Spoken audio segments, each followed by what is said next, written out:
የተወደዳችሁ የላቀው ትውልድ ፕሮግራም ተከታታዮቻችን በጌታ በኢየሱስ ስም ሰላም እላችኋለሁ።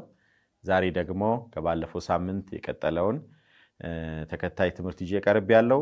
እንግዲህ ያን የባለፈውን ፕሮግራም የተከታተላችሁ እንደምታስታውሱት ወጣቶችን መረዳት ወይም ደግሞ በተለየ ትኩረት ደግሞ አፍላ ወጣቶችን አዳጊ ወጣቶችን መረዳትና መርዳት በሚለው ሐሳብ ላይ ነው ስንነጋገር የነበረው።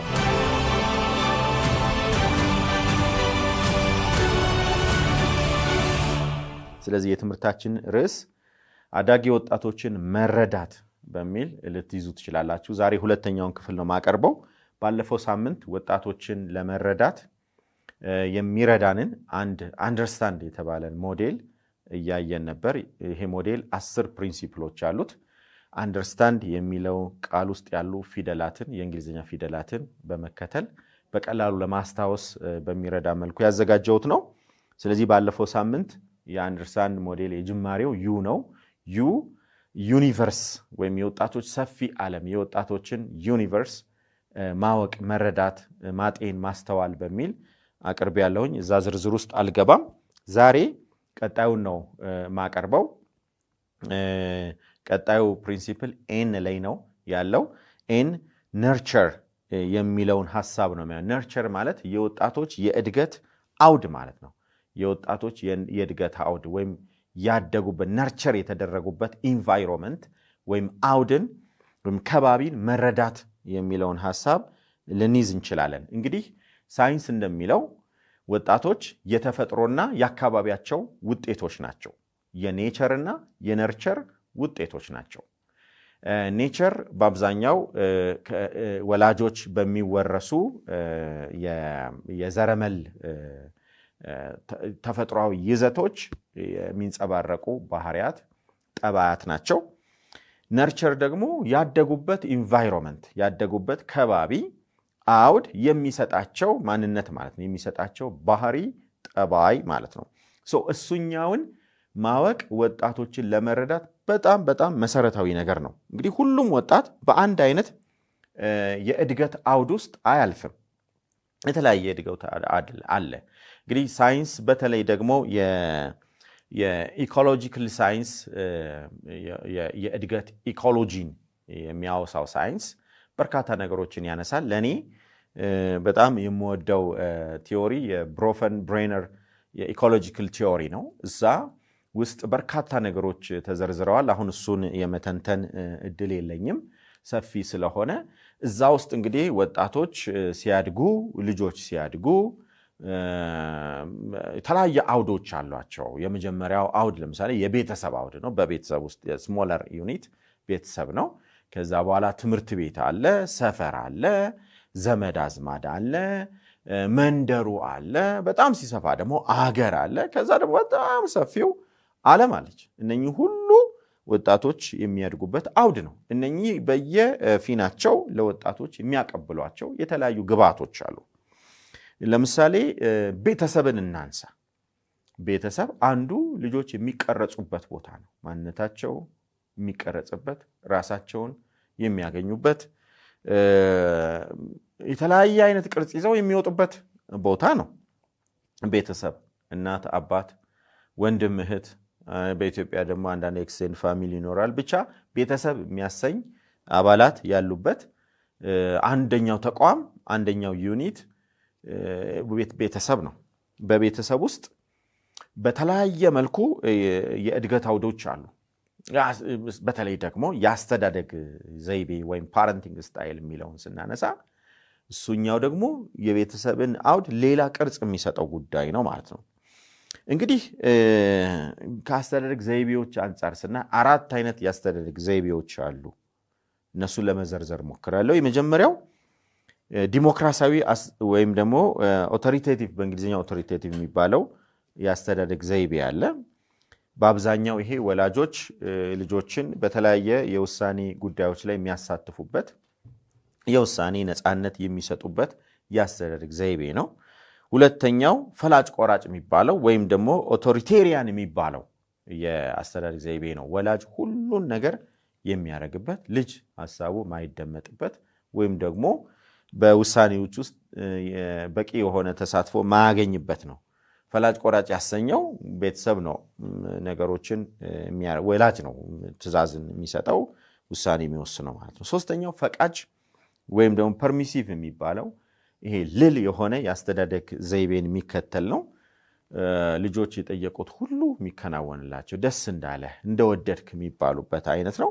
አራተኛው ቸልተኛ ነው ወይም ደግሞ አንኢንቮልቭድ የሆነ ፓረንቲንግ ስታይል ነው። ወላጆች ብዙ ስለ ልጆቻቸው እድገት ወይም ደግሞ ስለ ልጆቻቸው አጠቃላይ ነገር ብዙ እውቀት የላቸውም፣ ግዴለሽ ናቸው፣ ወይም ከልጆቻቸው ጋር የሚኖሩ ላይሆኑ ይችላሉ፣ ቸልተኞች ናቸው። በቃ ልጅ በድሎ ያድጋል ብለው የሚተዉ ናቸው። እንግዲህ በእነዚህ አራቱም አይነት የአስተዳደግ ዘይቤዎች ውስጥ ያደጉ ልጆች የተለያየ አይነት ባህሪን ያላቸው።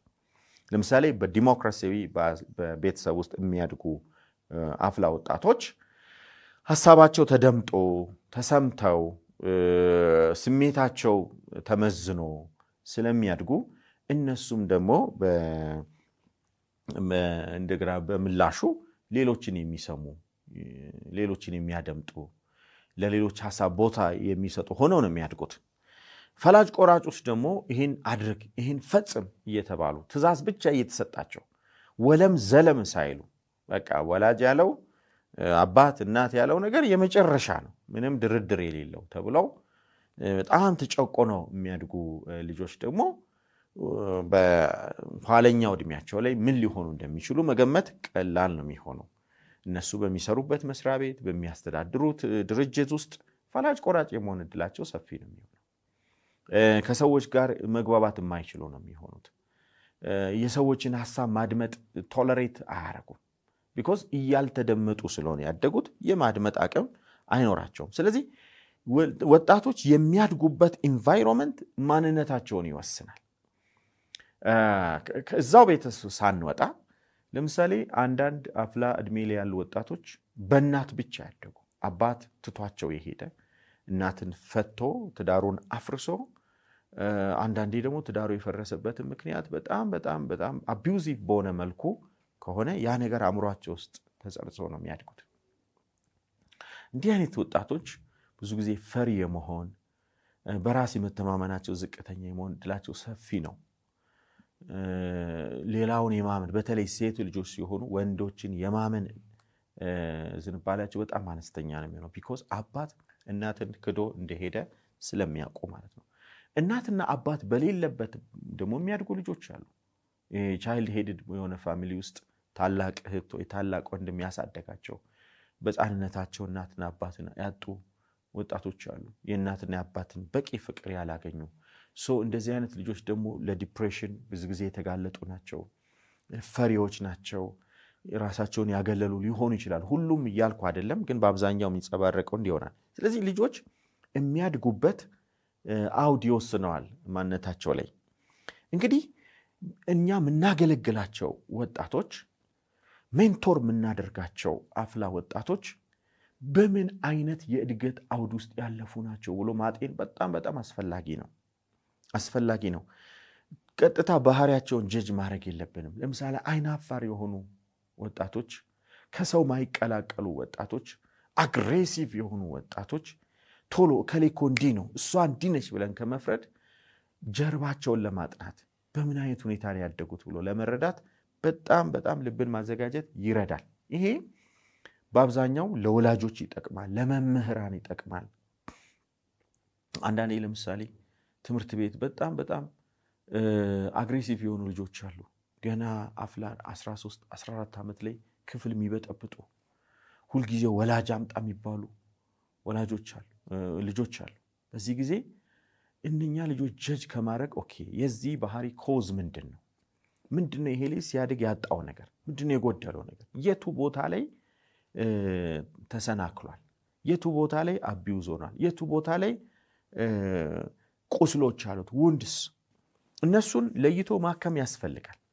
ከዚህ አንጻር ልበሰፊ ሆኖ ያን ልጅ ለመረዳት በጣም አስፈላጊ ነው፣ ልብን ማዘጋጀቱ ማለት ነው። በቤተ ክርስቲያንም ስናገለግል እንዲህ ነው። ብዙ ጊዜ የወጣቶች አገልጋዮች የሚፈተኑት የሚያደምጧቸውን፣ የሚሰማቸውን፣ ምክራቸውን የሚቀበሏቸውን በዙሪያቸው ለማድረግ ይቀላቸው።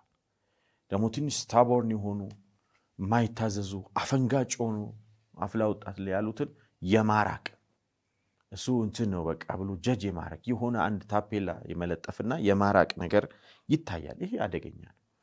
ጌታ ኢየሱስ ሲመጣ የሰው ልጅ ኃጢአተኞችን ሊፈልግ ለኃጢአተኞች የመጣው ለበሽተኞች ነው ባለመድኃኒት የሚያስፈልገው ብሎ ያንን ፐብሊክሊ ተናገረ። ጻድቃንን ሊሰበስብ ጻድቃንን በዙሪያው ላይ ያረጋ አይደለም የመጣው። የተሰናከሉትን ህመም ያለባቸው ቁስል ያለባቸው ሰፖርት የሚፈልጉትን ኢንተርናሊ ዲስትረስድ የሆኑትን እነሱን ትሪት ሊያደርግ ነው ኢየሱስ የቀረባቸው። ስለዚህ የኛ ሮል ሞዴላችን ኢየሱስ ስለሆነ ወጣቶችንም ስናገለግል በእንደዚህ አይነት የእድገት አውድ ውስጥ ያለፉትን ቀረብ ብሎ በመረዳት በማጤን ቁስላቸውን በመረዳት ስሜታቸውን አንደርስታንድ በማድረግ ልናገለግላቸው ይገባል ማለት ነው። እንግዲህ እስካሁን ያነሳሁት የቤተሰብ አውድ ነው። ልጆችን ግን የሚቀርጸው ቤተሰብ ብቻ አይደለም። ትምህርት ቤት ትልቅ ሚና አለው። ሌላኛው አውድ ነው። ሌላኛው ነርቸር የሚያደርጋቸው ኢንቫይሮንመንት ትምህርት ቤት። ስለዚህ የምናገለግላቸው ወጣቶችን በየትኛው ትምህርት ቤት ነው ያሉት? እዛ ትምህርት ቤት ምን አይነት ግብአት ነው ለነሱ የሚሰጣቸው? የሚማርበት ሴክሽን ክፍል ከምን አይነት ተማሪዎች ጋር የሚቀመጠው? ውሎ ከምን አይነት ተማሪዎች ጋር? እነማን ናቸው የከበቧት? የዚች ወጣት ቤስት ፍሬንድስ እነማን ናቸው ብሎ ማጠን ያስፈልጋል። ይህንን አውድ ስንዳስሰው ነው አንድን ወጣት ልንረዳ የምንችለው ማለት ነው። የእድገት ሰፈራቸው ያደገበት ከከተማ ይለያያል። አዲስ አበባ ያደገ ልጅና ሰምዌር ደግሞ ከአዲስ አበባ ውጭ ያደገ ልጅ እኩል ስነልቦና አይኖረውም፣ እኩል ክህሎት አይኖረው፣ እኩል ነገሮችን የማየት ድባብ አይኖረው። ስለዚህ የት ከተማ ነው ይሄ ልጅ ያደገው? ሲያድግ የትኛው ሰፈር ነው ያደገው? አንዳንድ ሰፈር ልጆችን አንጾ የሚያሳድግ ሰፈር አለ። አንዳንድ ሰፈር ደግሞ ዋልጌ አድርጎ የሚያሳድግ ሰፈር ስላለ ሰፈር ራሱ ኮንትሪቢዩት ያደርጋል። ስለዚህ ከዚህ አንጻር ይሄ ነርቸራቸውን መረዳት በጣም አስፈላጊ ነው። ወደ ቤተሰብ ልመለስ፣ እንደው ሳልነካው ያለፍኩት በቤተሰብ ውስጥ የስፒሪቹዋል ኤሌመንቱን እንየው። ለጌታ በጣም ልባቸው ቅርብ የሆነ ኮሚትድ የሆኑ እግዚአብሔርን የሚፈሩ ዲቮሽናቸው ጤናማ የሆነ ልጆች እግዚአብሔርን በማወቅ ማደግ አለባቸው ብለው ኮንቪክትድ የሆኑ ቤተሰቦች ውስጥ ያደገ ልጅና ደግሞ ልጆች ቤተክርስቲያን ሄዱ፣ ተማሩ፣ ጸለዩ፣ ምንም ግድ የሌለው ወላጅ ክርስቲያን ሆኖ ግን ይሄ አይነት ግድ የሌላቸው ወላጆች ቤተሰብ ውስጥ የሚያድግ ወጣት ተመሳሳይ ማንነት አይኖረው። ነርቸሩ ይለያያል ማለት ነው። ይለያያል። ቤተክርስቲያን ሌላኛው ኢንቫይሮንመንት ነች። ለወጣቶች ልዩ ትኩረት የምትሰጥ አሳዳ ይዛ በእግዚአብሔር ቃል ኮትኩታ በጸሎት አንጻ በምክር ገንብታ የምታሳድግ ቤተክርስቲያንና ቸል ያለች ወጣቶቿ የት እንዳሉ ዞር ብላ ማታይ ቤተክርስቲያን ውስጥ የሚያድጉ ወጣቶች የተለያየ ማንነት ነው ያላቸው። ስለዚህ ቤተክርስቲያንም ሌላኛው ኢንቫይሮንመንት ነው፣ ሌላኛው ነርቸር ነው። ስለዚህ ወጣቶችን ለመረዳት በምን አይነት ከባቢ ውስጥ ነው እነኚህ ወጣቶች ተኮትኩተው ያደጉት የሚለውን ማወቅ እጅግ አስፈላጊ ነው። ስለዚህ ሁለተኛው ፕሪንሲፕል ወጣቶችን ለመረዳት ነርቸራቸውን ማወቅ እጅግ አስፈላጊ ነው የሚለውን ልናነሳ እንችላለን ማለት ነው። ሶስተኛው ፕሪንሲፕል ዲ ነው። ዲዛይን የሚለውን ሐሳብ ይይዛል። የወጣቶችን ተፈጥሯዊ ውቅር ማወቅ እጅግ አስፈላጊ ነው። ወጣቶችን ለመረዳት ምንድነው ተፈጥሯዊ ውቅር ማለት? እግዚአብሔር እንዴት ዲዛይን እንዳረጋቸው ኢሞሽናሊ፣ ሳይኮሎጂካሊ፣ ፊዚካሊ፣ ሜንታሊ እንዴት ነው እግዚአብሔር ኮንስትራክት ያረጋቸው? ወጣቶች አስቀድሜ ባለፈው ሳምንት ትምህርት ላይ እንዳነሳሁት የራሳቸው የሆነ ተፈጥሯዊ ማንነት አላቸው። ያንን እድሜ የሚገልጽ ሁለንተናዊ ባህሪ አላቸው የሚለውን ተንትኜ ነበር። ዛሬም ለማስታወስ ያክል ጥቂቱን ላንሳ። ተፈጥሯዊ ውቅራቸውን ቢያንስ ከእድሜና ከጾታ አንጻር ተንትኖ መረዳት ያለ አግባብ እንዳንፈርድባቸው እና ተገቢውን እገዛ በተገቢው ጊዜ እንድንሰጣቸው ይረዳናል። በተለይ ወጣቶችን ከእድሜ አንጻር የ13 ዓመት አፍላ ወጣትና የ15 ዓመት የአፍላ ወጣት አንድ አይነት ባህሪ ወይም ደግሞ አንድ አይነት መገለጫ አይኖራቸው። የእድሜ ቁጥራቸው በጨመረ ቁጥር ለውጣቸውም እንደዛው እየጨመረ እየበዛ በአይነትም በመጠንም እየተለወጠ ይመጣል።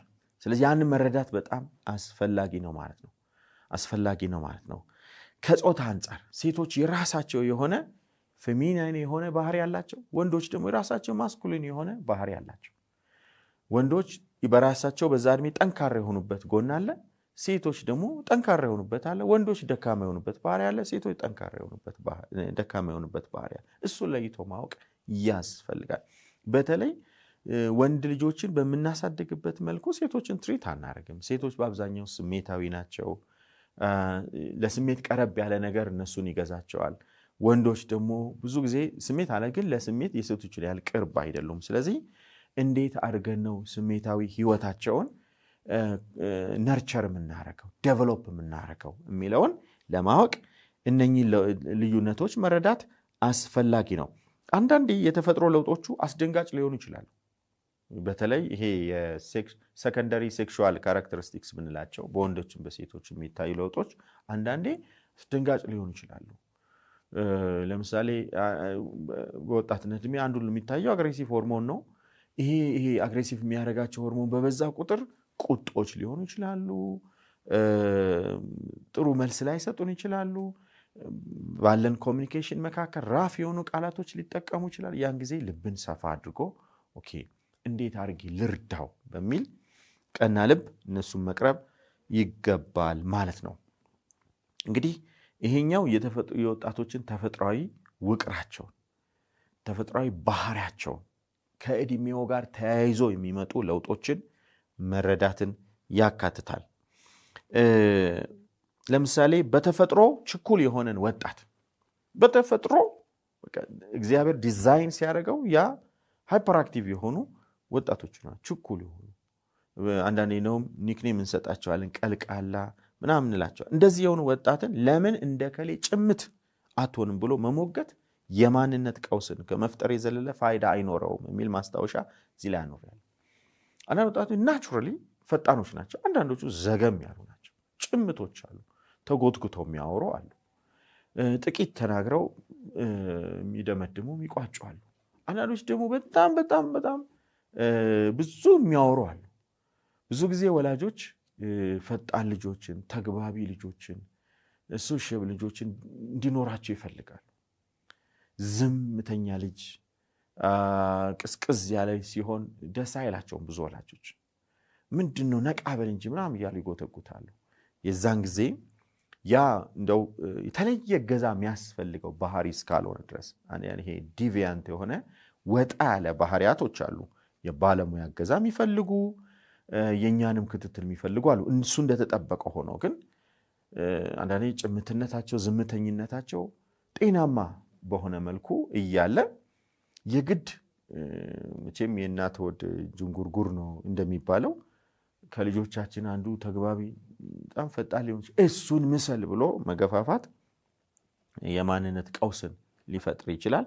መጨናነቅን ሊፈጥርባቸው ይችላል። አንዳንድ ወጣቶች በተፈጥሮ ፈጣን ያለም ዘገም ያሉ ተማሪዎች ይሆናሉ።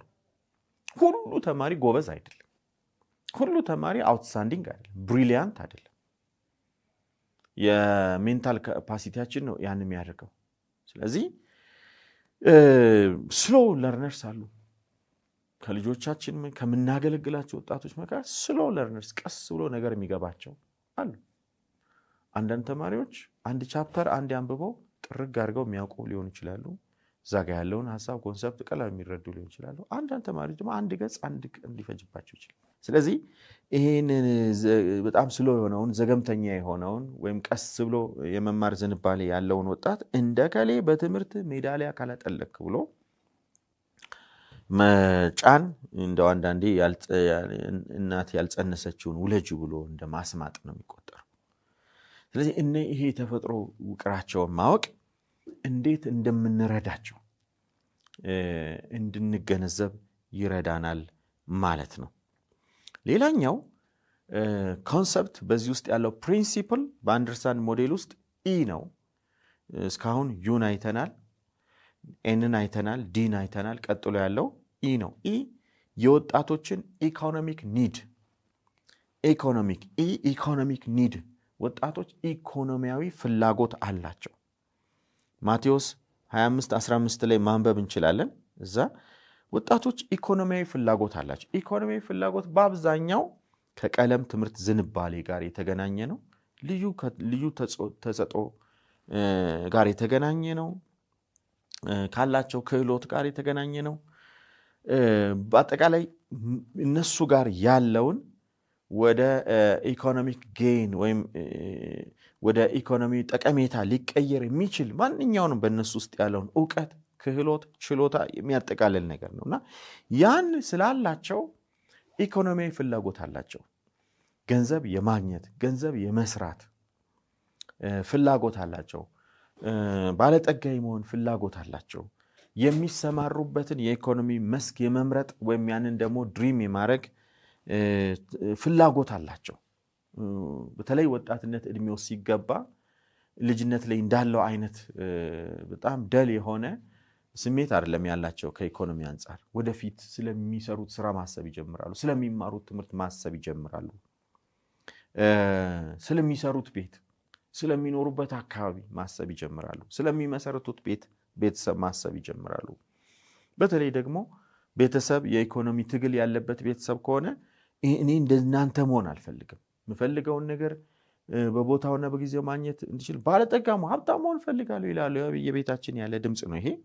ለዚህ አዲስ አትመስሉኝም። ይህን ፕሮግራም የምትከታተሉ የኢኮኖሚ ፍላጎት አለ። ያንን ሪኮግናይዝ ማድረግ አስፈላጊ ነው እና በትክክለኛው መንገድ መምራት አስፈላጊ ነው።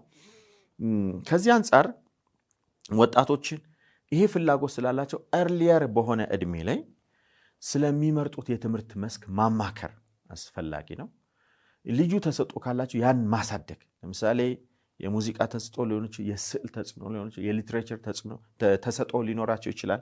እነኚህን ለይቶ በማወቅ ማሳደግ፣ ነርቸር ማድረግ፣ በጣም ማሳደግ አስፈላጊ ነውና ልዩ ስልጠና የሚያገኙበትን እድል ማመቻቸት አስፈላጊ ነው። ይሄ እንግዲህ ወጣቶችን ከመርዳት አንጻር ነው። ይሄን ለማድረግ መጀመሪያ መረዳት ያስፈልጋል። ልጅ ውስጥ ምን አይነት ፍላጎት ነው ያለው?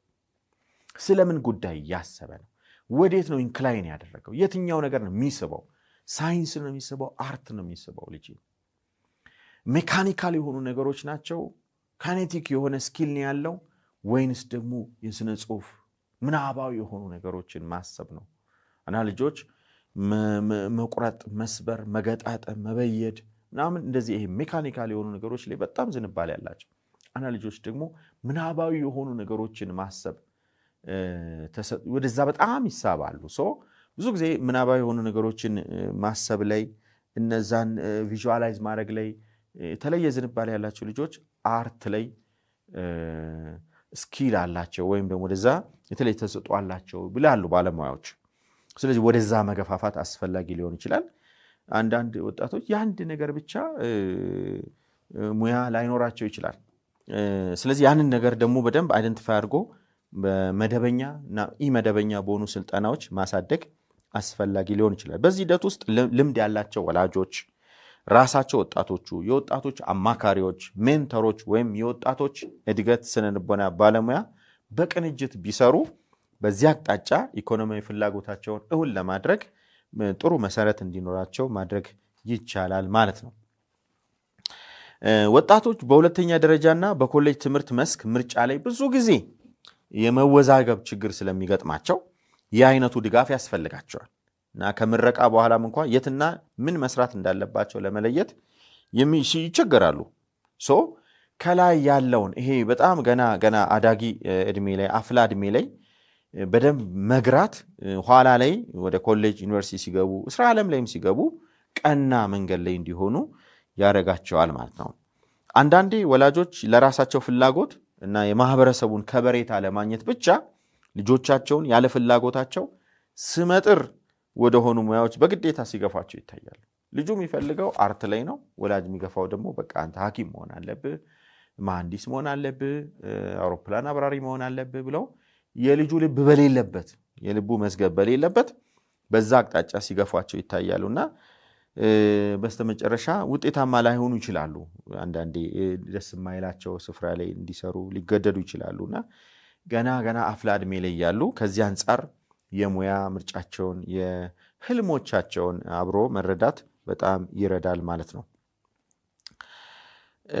እንግዲህ ከዲ አንጻር የወጣቶችን ዲዛይን ናቹራል የሆነ ዲዛይን ተፈጥሯዊ ውቅራቸውን መረዳት የሚለውን አይተናል። በቀሩኝ ጥቂት ደቂቃዎች ደግሞ ቀጣዩን ፕሪንሲፕል ለማየት ሞክራለሁኝ። ቀጣዩ አር ነው። የወጣቶችን ይሄ ሮማንቲክ ኒዳቸውን ሮማንቲክ ኒድ ማለት ጾታዊ ፍላጎት አላቸው ወጣቶች በአፍላ ዕድሜ ላይ ጾታዊ የሆነ የፍቅር ዝንባሌ ያላቸው ለማፍቀር ለመፈቀር የተፈጥሮ ዝንባሌ ያላቸው ሆን ብለው እነሱ ኩክ አድርገውት የሚያመጡት ሳይሆን በተፈጥሮ አስቀድሜ ባልኳቸው የተፈጥሯዊ ለውጦች ምክንያት ወይም ሆርሞናል ለውጦች ምክንያት ፍላጎት ውስጣቸው የሚፈጠር ፍላጎት ነው። ስለዚህ ወጣቶች በተፈጥሯቸው ለጾታዊ ግፊት ወይም ለሴክሹዋል ድራይቭ የተጋለጡ ናቸው። there is a sexual drive ውስጣቸው። ይሄንን መካድ የለብንም። ሴክሹዋል ቢንግ ናቸው።